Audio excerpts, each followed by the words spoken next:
Assalamualaikum, I'm Sarish. You are watching Learn English Edu45 on YouTube channel. So today we start with our chapter number 1. What is language and how Susan Doster said about the language. The term language can be used to refer to a variety of concepts, things. For example, let's start with the definition number 1. The particular form of words and speech used by the people of a country, area or social group. On the other hand, human communication like using written words or spoken words. In other words, if we talk about the languages like such as German, English, French, Swahili, etc. And if we talk about linguistic, in linguistic we interested in both of these, language and linguistic. General linguistic will tend to concentrate on lateral topic, individual language departments. Specific language is English linguistic. A further meaning of language is the style or types of words used by a person or group, which is a topic generally studied within psycholinguistic. Let's start with the language as a form of human communication. Like most linguists would probably agree that although many animals are able to communicate, but they do not actually have language in the sense that humans do. Like birds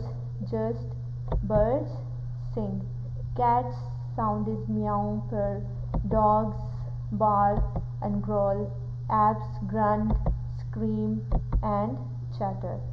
But when they are assumed to be using these sounds in the way we do. Let's come to another one. Language is therefore a major attribute distinguishing us from the rest of the animals kingdom. So this is the end of about this, the language, that how animals use language and how humans use language.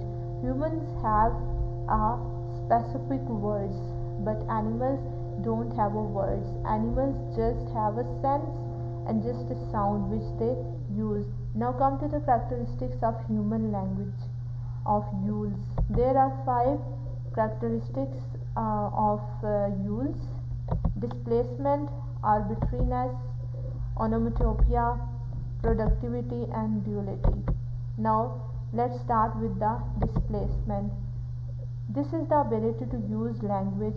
In this displacement we talk about times, place, people. Like here, now, future means talking about a time, about a place, enables us to things which we know to be false.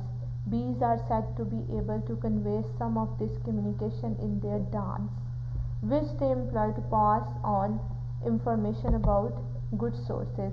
If we talk about arbitrariness, what is arbitrariness and how Yules explain this arbitrariness, in which sense is generally it's not no natural inherent, this is basically inherent relationship between the signs like sounds or letters we produce with the meanings. This is actually arbitrariness. If we come to the reasons, different languages can be different signs to refer one of the same thing. Like if we talk about one thing, like for example flower, if we said in English it is like flower, if we said in German it is like bloom, if we said in French it is like flower. Occasionally we find examples of innocity where someone has tried to overtly create a resemblance between the sign and its meaning. Now come to the example of arbitrariness like small, tall and fat. Now this is the end of arbitrariness. Now come to onomatopoeia. Onomatopoeia is basically the sounds of the animals and the objects. For example, cuckoo, skulls, tick-tock. All these are the sounds.